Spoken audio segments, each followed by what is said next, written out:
День добрый, панове! Вёска, Новое поле, Минский район, Минская область, Республика Беларусь.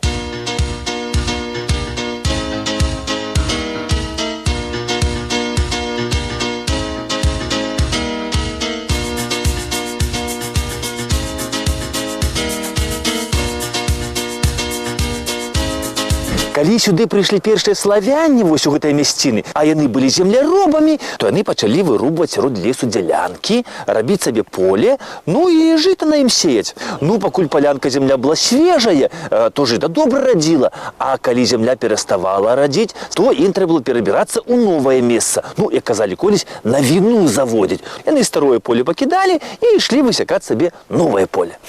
Ну, вось яны прыйшлі недзе на гэтае месца, высеклі тут дзялянку, зрабілі сабе поле, пачалі жыта сеяць. Жыта добра родзіць, а пасля нехта падказаў ім, што гэта значыцца зямлю трэба угнаіць.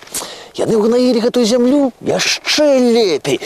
Ну, дык старшыня, значыцца, іхні сабраў усіх да кучы, да гурта, ды кажа, што, ну, хлопцы, давайте далей не пойдзем мы ўжо гэтыя новыя паля рабіць.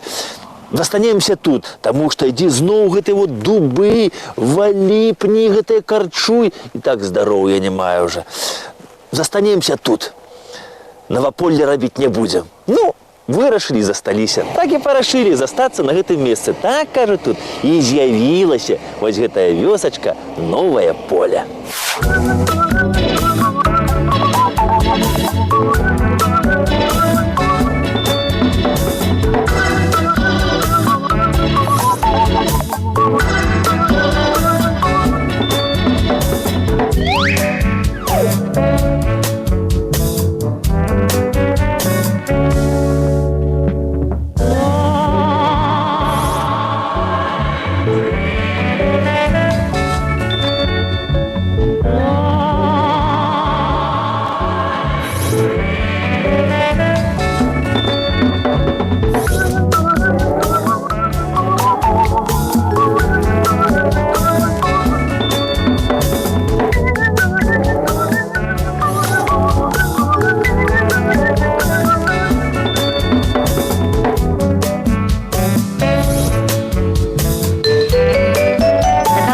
Наш век пара и электричество. 2, 3.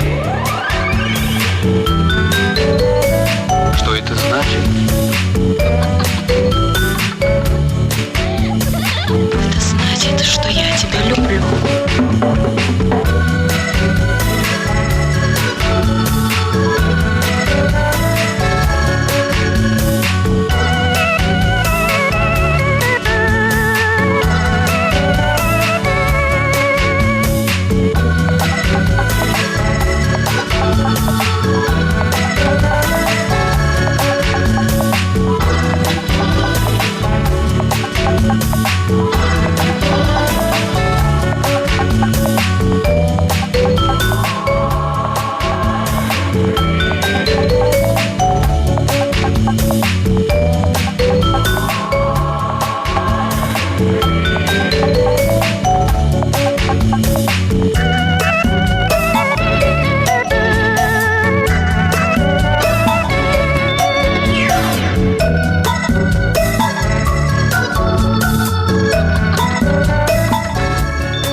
Людзі тут, панове, пасяліліся яшчэ даўным-даўно, яшчэ аж у дагістарычныя часы. А дагістарычнымі часамі у нас гісторыкі называюць гэта тыя часы, аб якіх ніхто нічога амаль не ведае.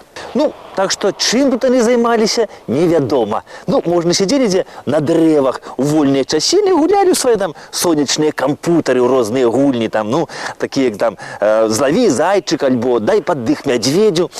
Ну, а калі больш сур'ёзна, панства, то з тых дагістарычных часоў дайшлі тут недалёка вось ад Новага поля старое гарадзішча і курган, дзе людзі знаходзяць яшчэ наканечнікі старажытных коп'яў, стрэл і розныя кремневыя прылады працы. А вось ужо ў гістарычныя часы, панове, гэтыя землі ўваходзілі ў склад Полацкага княства. Ну а пазней ўвайшлі ў склад Вялікага княства Літоўскага. І тады тут уже пачалі ўладарыць такія паны Кежгайлы. А ў 1550 годзе гэтыя землі разам з рукою дачкі Кежгайлы дасталіся Яну Завішшы. А ўжо ў першай палове 17 стагоддзя, калі дачка Яна Завішшы пабралася шлюбам з віцебскім ваяводай Сымонам Сангушкам, то тут пачаў уладарыць Сымон Сангушка. Гістарычная даведка. Сымон Сангушка. Год нараджэння невядомы. Удзельнічаў у войнах супраць Швецыі і Расіі. Маршалак Аршанскі, кашталян Мсціслаўскі. З 1621 года ваявода Віцебскі. Уваходзіў у склад камісіі па расследаванні забойства. У 1623 годзе у Віцебску полацкага уніяцкага архіепіскапа Ісафата Кунцевіча. Сабраў вялікую бібліятэку. Склаў радавод Сангушак. Займаўся маляваннем. Аўтар друкаваных прамоў. Перайшоў з праваслаўя ў каталіцтва. Сангушкі уладарылі на гэтай зямлі вось тут амаль 2 стагоддзі. Мясціны тут ім вельмі спадабаліся. Ну, лес, поле, рэчка, мясціны проста цудоўнейшыя. А побач недалёка ад новага поля знаходзіцца мястэчка Ракаў. І вось у Ракаве сангушкі зрабілі сваю рэзідэнцыю. Ракаўскія землі пачалі называць ракаўскім графствам, а самі тытулавацца графы на Ракаве. Ну, а новае поле, паколькі знаходзіцца ўсяго ў 3 кіламетрах ад мястэчка Ракаў, увайшло ў склад ракаўскага графства.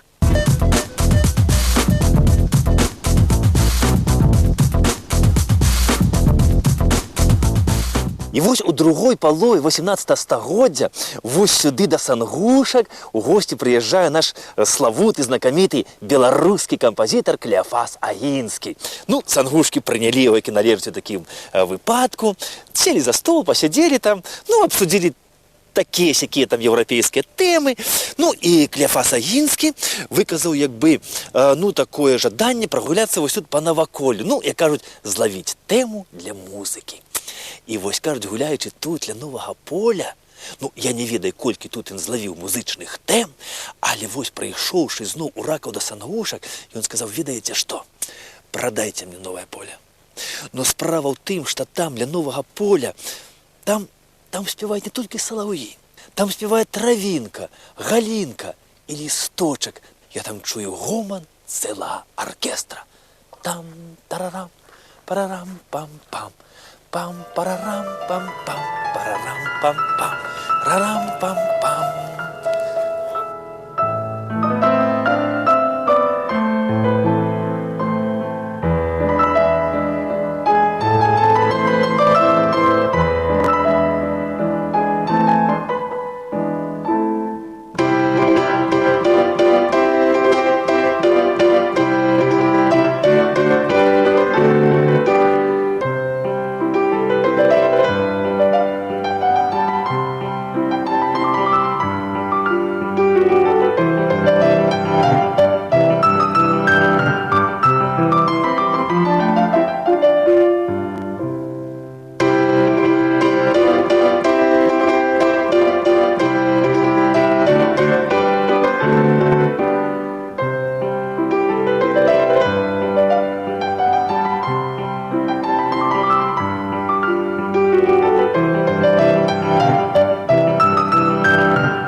Ну і, канешне, сангушкі прадалі новае поле славутаму кампазітару Агінскаму. Але вось колькі ён сюды прыязджаў і колькі твораў тут напісаў, аб гэтым я, панове, не ведаю, таму што былі тады вельмі цяжкія часы для нашай з вамі радзімы. Адбыўся другі падзел Рэчы Паспалітай і новае поле ўвайшло ў склад расійскай імперіі. Ну і патрыёты бацькаўшчыны не маглі глядзець на тое, як на кавалкі рэжуць зямлю іхніх продкаў. І пачалася падрыхтоўка да нацыянальна-вызваленчага паўстання паўстання, на чале якога стаў наш з вами земляк беларус Тадеуш Касцюшка. І вось Клеафас Агінскі на свае ўласныя сродкі пачынае фарміраваць паўстанскі атрад. Ён прадае новае поле і на гэтыя грошы набывае зброю для паўстанцаў.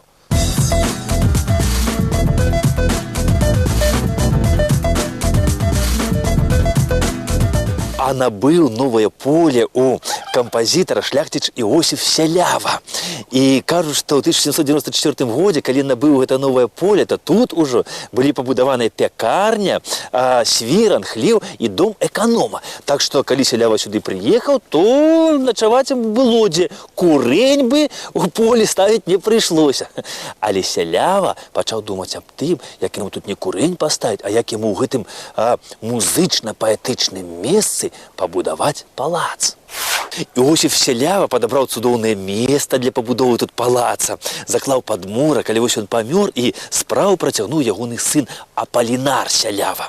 Апалінар Сялява заклаў тут цудоўны парк вось гэты, а таксама разам з палацам і распачаў будаўніцтва розных шматлікіх гаспадарчых пабудоў. Ну, карацей, тут у новым полі разгарнулася такая вялізная будоўля, ці калісьці казалі у Наваполлі. І вось з тых часоў яшчэ захавалася адна з такіх старажытных пабудоў, вось гэта лядоўня, ну, ці, як кажа сучасны чалавек, халадзільнік.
Калі Апалінар Сялява памёр, ну, я не ведаю, былі ў яго дзеці ці не, але вось новае поле перайшло да ягонай пляменніцы, да Хрысціны з роду Шчытоў. А Хрысціна была замужам за князем Друцка-Любецкім, і тут пачалі ўладаць князі Друцка-Любецкія. І вось на той час уже па опісе тут было аж 12 гаспадарчых пабудоў. У асноўным яны былі драўляныя, на такіх вось каменных падмурках. І вось сярод гэтых пабудоў быў яшчэ тут вадзяны млын, піваварня і бровар. Энцыклапедычная даведка. Бровар. Вінакурны завод, вінакурня. Ад старажытна-нямецкага слова бровер. Вытворчая пабудова, дзе варылі піва, гналі гарэлку. Назва вядомая з пачатку 16 стагоддзя. Размяшчаліся у вялікакняжацкіх і прыватна-ўласніцкіх замках, дварах феадалаў, пры корчмах. Звычайна будавалі каля вадаёмаў. Складаліся, як правіла, з хаты, цёплага памяшкання, каморы і сенцаў. Бывало, разом з броварам под одной страхой будавалі лазню, кухню, пекарню. У бровары знаходзіліся печы, піваварныя котлы, прыстасаванні для выганкі гарэлкі. Звычайна бровары былі невялікія, на 2-3 котлы. Пры броварах адкормлівалі жывёлу, брагай і іншымі адходамі кухні. Звычайна на бровары працаваў майстар-віннік і 3-4 работнікі. На вялікіх броварах працавалі віннік, падвіннік, работнік пры заторы, пры цэбрах, жыгалы пры печах, скотнікі, бондары, вучні. Сяляне не мелі права трымаць уласныя бровары. Яны маглі карыстацца панскімі броварамі для прыгатавання гарэлкі і піва на святы, багамолле і вяселле. Хрысціне ад дзядзькі дасталася такая, добраўпарадкаваная гаспадарка. І яна разам са сваім мужам Друска-Любецкім вырашаюць зрабіць тут, лецішча, прыязджаць сюды на іслач на адпачынак улетку. Яны дабудоўваюць да пабудаванага ўжо палаца сяляваю вось гэта левае крыло, і палац таго часу і да нашых дзён дайшоў амаль без змен.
Паколькі гэты палац будавалі сялявы, дабудоўвалі яго князі Друска-Любецкія, а будавалі беларускія мясцовыя дойліды, то ён атрымаўся вось такі. Дарэчы, мастацтвазнаўцы кажуць, што палац у Новым Полі, ён пабудаваны ў стылі нязграбнага правінцыяльнага класіцызму. Дзякуй Богу, што гэты палац захаваўся. Таму што шматлікія беларускія палацы да нашых дзён дайшлі толькі на малюнках. Праўда, падчас вайны ён крыху быў зруйнаваны, але палац у Новым Полі аднавілі. І вось ён лічыцца такім самабытным помнікам беларускага мясцовага дойлідства.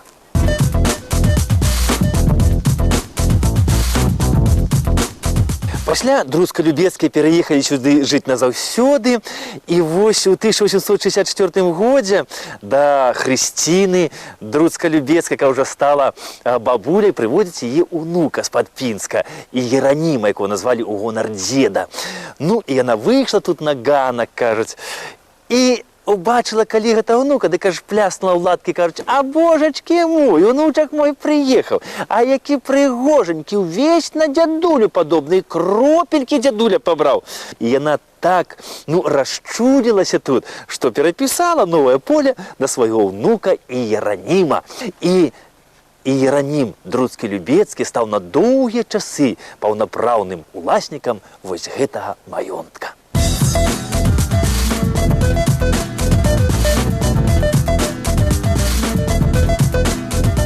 І Іранім Друцка-Любецкі, ён стаў багатым чалавекам не толькі вот дзякуючы наследству, якое атрымаў у спадчыну, а ён зарабляе вялікія грошы на камерцыйных праектах і робіцца адным з багацейшых людзей Беларусі. Яго нават абралі дырэктарам Мінскага камерцыйнага банка. Але вось у 1907 годзе ён адыходзіць ад бізнеса і пачынае займацца палітыкай. Яго выбіраюць у расійскую дзяржаўную думу. І там, у думе, ён пачынае адстойваць самастойнасць Беларусі. А жыве ён вось тут, у Новым Полі.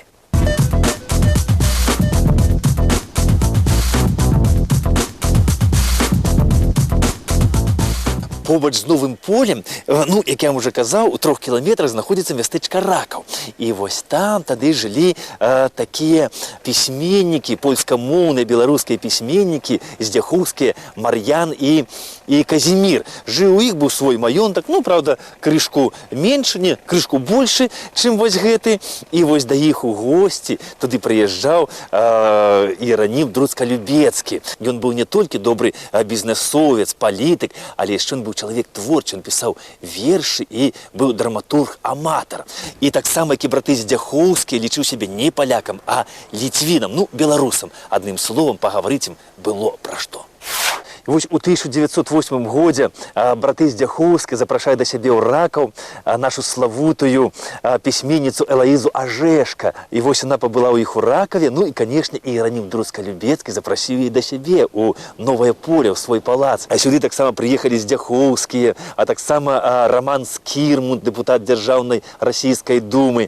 І за сталом гаварылі тосты ў гонар Элаізы Ажэшкі, казалі аб тым, што яна узбагачае нашу айчынную літвінскую літаратуру, што яна пасля паўстання 1863 году стала аплотам супраць русіфікацыі нашай літвінскай моладзі. І вось у такім стылі быў сказаны вершаваны тост Іранімам Друцка-Любецкім. Ну, а пасля з Новага Полю яна паехала на Мінск.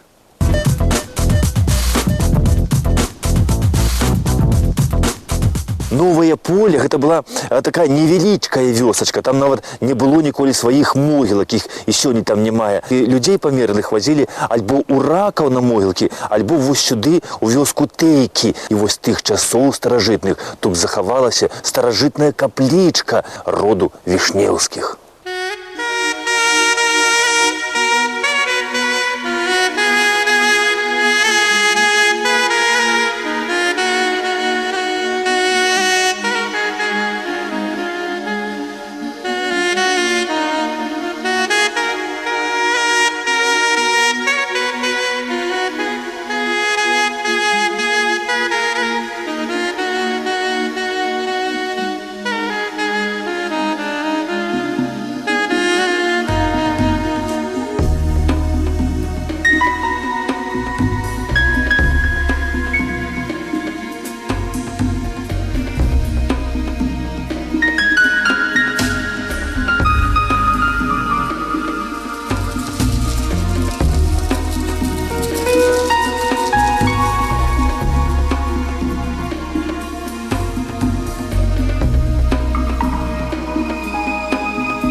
У 1917 годзе адбылася рэвалюцыя, пасля грамадзянская вайна, а пасля Рыжскай дамовы вось тут пролегла мяжа паміж Польшчай і Беларускай Савецкай Рэспублікай. І вось Ракаў увайшоў у склад Польшчы, а Новае Поле у склад Савецкай Беларусі. І у палацы Друцка-Любецкіх размясціліся пагранічнікі.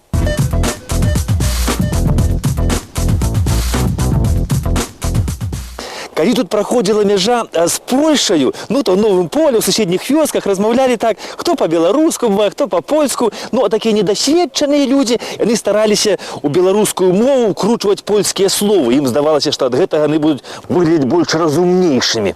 Ну, і вось у новым полі, ну, то мне хлопцы распавялі такую гісторыю, кажа, была. Ну, сядзяць два мужыкі, адзін перад другім выхваляецца, хто дзе далей быў. Ну, дык адзін другому кажа: «Я дык быў wszędzie. Wszędzie быў я». Той кажа: «Ты быў wszędzie. А я быў за твае wszędzie, яшчэ аж на 50 кіламетраў далей». Дык вось, панове, каб не трапляць у такія анекдатычныя гісторыі, трэба размаўляць на чыстай беларускай роднай мове. Да пабачэння!